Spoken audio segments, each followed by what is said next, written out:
Legal, vamos girar algumas perguntas dos nossos Tem internautas, bastante ouvintes. Tem pergunta bastante aqui de pergunta. internauta. Tem do Pedro aqui, ele queria saber a proposta do Renan para a reforma tributária. Você vai manter do jeito que está? Ele pergunta. Aí ele fala do CBS, do IBS, do IVA, imposto do pecado. Fala para nós aí, Bom, Renan. vamos começar pelo imposto do pecado. Eu acho absurdo o imposto de pecado em vários setores. Para começar, a ideia da gente não poder ter... Eu gravei agora lá no Sul, conversei com o pessoal da indústria vinícola. O Brasil, que tem todo o potencial de ser exportador de vinho e também de consumir vinho brasileiro de qualidade aqui. O vinho da Serra Gaúcha, o vinho da Serra Catarinense são ótimos. São Paulo está produzindo vinho bom. Só que o custo Brasil e essa tributação imbecil faz com que produtos finos com valor agregado não consigam se estabelecer aqui. Isso é uma loucura. Então, o imposto do pecado, em muitas áreas, tem que simplesmente desaparecer. Segunda coisa, eu gosto do modelo da reforma que foi feita. A reforma que foi feita não é ruim. O problema é que ela teve tantas exceções e tantas distorções que ela volta a ficar complexa e que ela ficou com uma alíquota muito alta. A alíquota geral está alta. Só que eu tenho que avisar para todo mundo que está nos ouvindo. Meus amigos, a alíquota geral está alta também porque os gastos do governo federal e dos governos estaduais são desumanos e irracionais. Eu vou precisar cortar gastos que aí eu posso... E essa alteração que eu quero fazer. Eu quero vincular gatilhos para a queda dessa alíquota. A alíquota está absurda. As pessoas têm que pagar menos impostos aqui. Vai ser assustador. Outra coisa que tem é essa coisa de você destacar o pagamento já na nota, tão logo você emita a nota. Isso vai quebrar o fluxo de caixa das empresas. Nós temos que ser amigos. Eu acho que tem que ter, tá, um regime quase de recuperação das empresas brasileiras em que o pagamento do IVA, vamos botar assim, ele será feito no regime de caixa e não no regime de competência. Regime de competência, assim, emitir a nota, pago agora. Se a nota fiscal é de 100 mil reais e eu vou ter que pagar 20 e tantos mil reais de imposto, hoje nesse regime você tem que destacar os 28 mil pagado de uma vez. Pô, mas e o fluxo da empresa? E se a empresa está recebendo em 30, 60, 90? Ora, então vamos pagar o Estado em 30, 60, 90. Temos que... Porque senão não é um relato... Olha, isso. O que isso faria para uma empresa? Quando eu fui empresário, o que eu sonhava... Por que não me cobra no regime de caixa? Cobra no regime de caixa. Mas não, o Estado ele quer receber no regime de competência, né? Eu acho isso... É um péssimo amigo, né? Você não tem segurança, você não tem infraestrutura, energia cara, e ainda quer receber à vista e não quer saber. Eu acho isso de uma desumanidade com o empresário que é assustadora. Principalmente com o pequeno empresário. Muito. Olha, a Tatiana Salles pergunta o seguinte: Mara, pergunta ao Renan Santos o que ele acha do empoderamento do legislativo via emendas, que já são 50% do orçamento discricionário. Como governar com o Congresso executando o orçamento? Isso é uma dessas doenças que nós temos da democracia que a gente estava falando agora no começo. É uma doença da democracia brasileira. Isso aí, olha só, a ideia de que um político ele executa orçamento, ele vem lá de um período meio coronelista que tem, em que o político, o deputado, ele tinha que entregar coisas para as pessoas. Então já é uma distorção oriunda de um período em que as pessoas dependiam do político para sobreviver. Hoje, nos lugares mais pobres, as pessoas ainda dependem do político para sobreviver. Por isso que existe a emenda em que o deputado aparece e fala: estou te dando algo. Aí a pessoa, nossa, muito obrigado. Isso não é função de um legislador. Isso não tem nada a ver com a função do legislador. Entretanto, isso está tão arraigado na cultura da política que se eu falar que eu vou chegar lá e vou acabar com isso, eu estarei mentindo para vocês. É igual falar, eu chegarei lá e vou acabar com o fundo partidário e fundo eleitoral de uma vez. Eu não tenho ainda as condições. Pode ser que no meio do mandato eu tenha condições para alterar isso. Mas de início eu não vou ter. O que eu vou fazer, que eu acho que é a melhor coisa, é disciplinar o uso disso. Que é a minha famosa, que é o tema que eu mais venho tratando, que eu chamo de lei de responsabilidade gerencial. O Fernando Henrique tinha passado no final do segundo mandato dele a lei de responsabilidade fiscal, que obrigava os entes federativos a resolverem a questão fiscal dos seus estados e municípios, porque até os anos 90, vocês vão se lembrar, era o comum, mesmo São Paulo, todos os municípios, não pagar as contas. Eu dei calote nos fornecedores no final do ano, dei calote nos funcionários e dane-se. Você conseguiu disciplinar isso, melhorou muito essa situação no Brasil. É verdade. Agora, a gente agora fala assim, beleza, vocês não vão estourar as contas o tempo todo. Que tal agora vocês trabalharem? Que é a lei de responsabilidade gerencial, em que nós vamos estabelecer políticas de metas para todas as áreas. E um município só pode receber emenda caso ele esteja batendo essas metas. E essas emendas só irão para políticas públicas qualificadas para a execução dessas metas. Ou seja, você não vai poder mandar uma emenda para fazer uma praça à toa. Olha, eu preciso aumentar minha meta aqui de cobertura, de fornecimento de água. Ah, é fornecimento de água? Água potável? Eu tenho 10% de água potável, eu preciso terminar o ano, quer dizer, terminar meu mandato com 30%. É 30% a meta? A emenda vai vir para cumprir isso. Ponto. E aí você cria uma competição em que o município que bate mais metas, ele pode receber mais emendas. E o município que não bate metas, aí o prefeito fica inelegível por 8 anos. Esta é a revolução administrativa que o Brasil precisa. Isso é inspirado em coisas que o Japão faz, em coisas que a China faz. E eu não estou olhando, questões, eu estou olhando assim, funcionou, vou copiar, ponto. E isso precisa ser trazido para o Brasil. Porque a gente tem muito prefeito no Brasil, a gente tem muito político no Brasil, e ninguém ali está focado em trabalhar, estão focados em show do Wesley Safadão. Quer dizer que as coisas boas você vai manter. Quer dizer, políticas públicas você vai copiar ou manter coisas que funcionam. É ultra pragmático nisso. Me cita 3 medidas, 3 políticas públicas do governo Lula que você manteria. Olha, vamos lá, temos que pensar aqui porque ele foi bem ruim nesse departamento. Mas vamos falar a questão dos celulares em sala de aula. Eu sou muito favorável, defendi isso. Acho que é que assim, eu não vi ainda o combate final às bets. O discurso, pelo menos, de enfrentamento às bets está sendo dito. Agora, eu quero eliminar as bets da nossa existência aqui. E Bolsa Família? Bolsa Família, eu vou reformar o Bolsa Família. Como? Não dá. O Bolsa Família ele tem que ter uma porta de saída e nós não podemos criar uma cultura de informalidade baseada no ter o Bolsa Família e fazer um bico. Que isso se tornou a regra na maior parte dos casos, especialmente para homens. Um homem, especialmente um homem jovem de uma cidade com baixa atividade econômica nos interiores do Brasil, que é basicamente o périplo que eu estou fazendo, eu estou rodando o Brasil todo para isso, ele tem um bico, mora com a mãe, mora com os pais e recebe a Bolsa Família. E aí é oferecido, por exemplo, o dono da loja de materiais de construção fala, vem aqui ganhar R$1.600, ele não quer. Candidato, isso não é regra. O Bolsa Família é um programa reconhecido internacionalmente. Isso Mas daí não é uma regra. Quer dizer, se existe, é uma exceção. Não, olha só. O problema existe. Esse tipo de distorção precisa ser corrigido. Fraude precisa corrigir. Sim, mas isso não é uma fraude hoje. Isso não é tratado como uma fraude. Tudo bem, mas eu tô falando, outras coisas precisam corrigidas, mas o programa é um programa bem sucedido. Sim, o programa enquanto implementação é bem sucedido. Agora, um país em que 40% dos domicílios na região Nordeste vivem de Bolsa Família é um país que ele próprio não é bem sucedido. E você tem Mas aí não é um problema do Bolsa Família, aí é um problema da economia. Perfeito. Só que em que medida você acha correto viver num país em que você chegou a 40% dos domicílios vivendo assim? E em que medida os administradores públicos, eles não se viciaram em viver em um modelo econômico assim? Porque esse é o problema. Recentemente eu chamei, olha, os políticos do Nordeste são parasitas. E são. Eles são parasitas porque eles aceitam essa condição em que 40% dos domicílios vivem de Bolsa Família, dão isso como um dado da realidade, e o máximo que eles fazem é, joga uma obra aqui, faz uma praça, pega uns eleitores, bota para trabalhar na prefeitura e vivem do dinheiro que é coletado dos outros lugares. E aí o que acontece? O imposto está caro para outras pessoas. Existe uma relação direta entre esse modelo em que os municípios não funcionam e ninguém é focado em aumentar a atividade econômica nesses lugares, com o motoboy aqui em São Paulo não conseguindo pagar a prestação da própria moto. A correlação é direta. Uhum. Esse é o problema, esse é o grande problema federativo brasileiro. E esse é o problema que vai precisar ser endereçado. Então, o Bolsa Família é a causa do problema? Não, a causa é a inexistência de atividade econômica. O Bolsa Família é um sintoma que depois, de certo momento, começa a agravar o problema porque o administrador público não liga para a inexistência de atividade econômica. Na minha lei de responsabilidade gerencial, o principal indicador para o administrador público ser premiado é aumento da atividade econômica.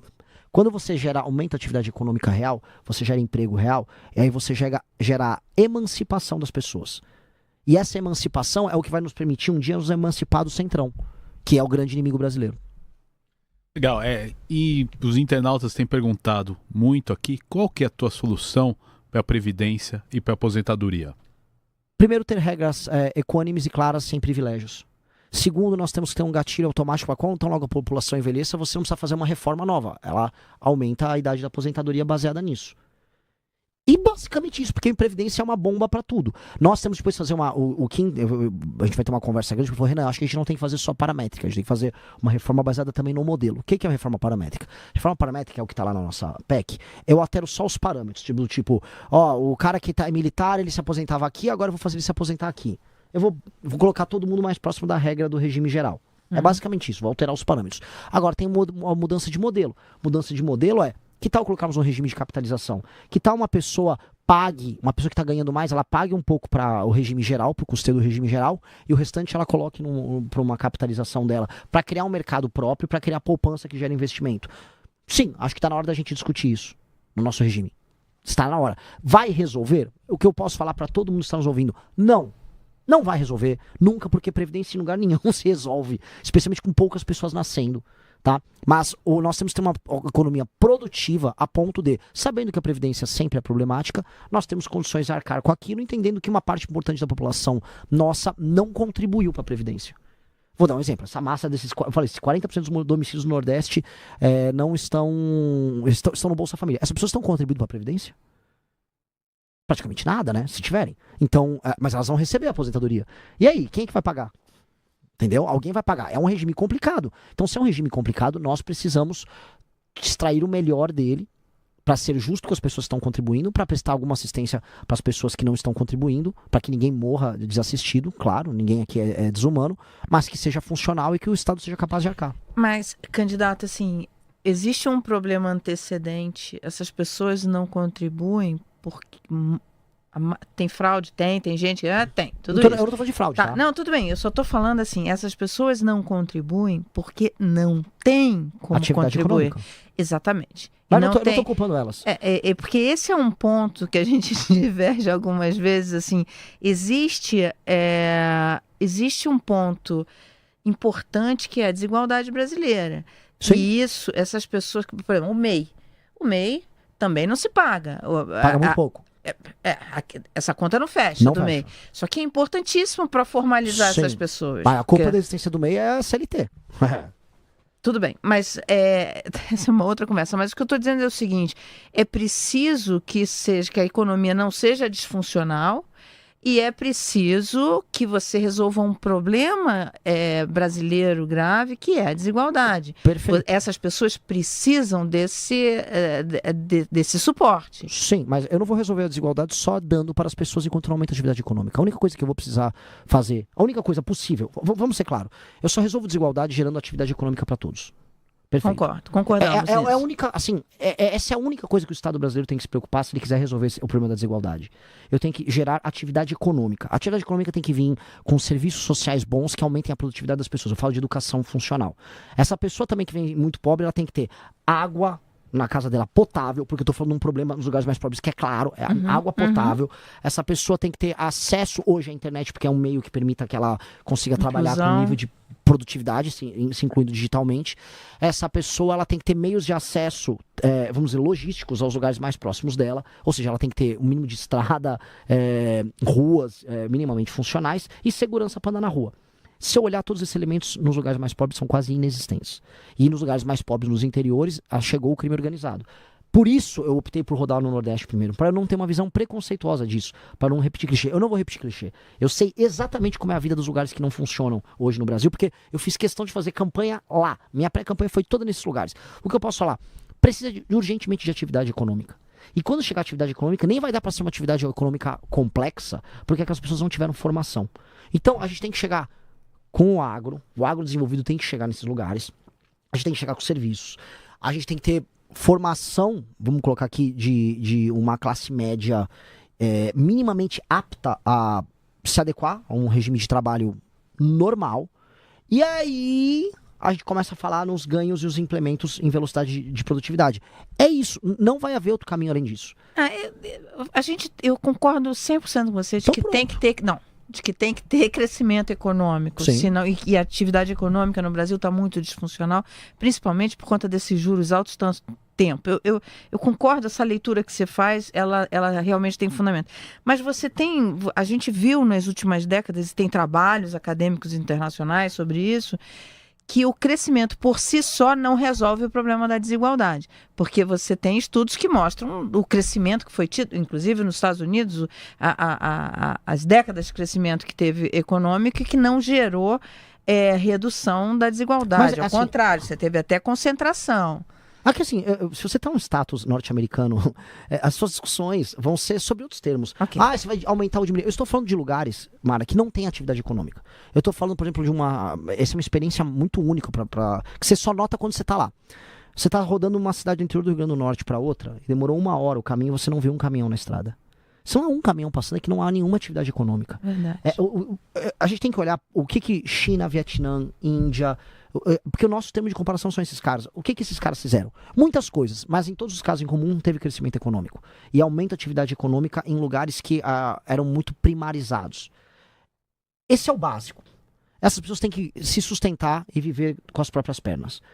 Isto é a obrigação. E o Estado tem que parar, não apenas de atrapalhar, que são discursos que parece meio, o Estado tem que sair da frente. Não, sim, o Estado tem que qualificar essas pessoas e trazer a iniciativa privada para atuar junto. Isto tem que ser feito de maneira desesperadora. A questão toda do meu problema político, como a política interfere, é que não há nenhum estímulo para que o agente político trabalhe para que isso aconteça. Muito pelo contrário, todos os estímulos estão na ordem contrária. Quanto mais pessoas dependem do agente político municipal, eu não estou falando assim, nem sequer um ataque ao Lula, Bolsonaro, assim, não é sobre o presidente da República. Quanto mais as pessoas dependem do prefeito local, é melhor para o prefeito local. E mais, existe um vínculo, existe um estímulo perverso que faz com que o próprio eleitor selecione apenas candidatos a vereador, a prefeito e a deputado que os ajude pecuniariamente ou com empregos. Porque se alguém não oferecer uma ajuda, aquela pessoa que é altamente dependente não vê utilidade no político. Então ela só vai selecionar políticos altamente corruptos que vão fazer isso. Então o modelo econômico populistas, no mínimo. Exato. Então você está preso num curto-circuito. A gente precisa quebrar esse curto-circuito. Olha, tá bombando aqui de pergunta para você, hein? Você vai uma maratona aqui. O João pergunta: por que escolheu como vice alguém sem muita visibilidade? No que ele pode agregar? É pro serviço.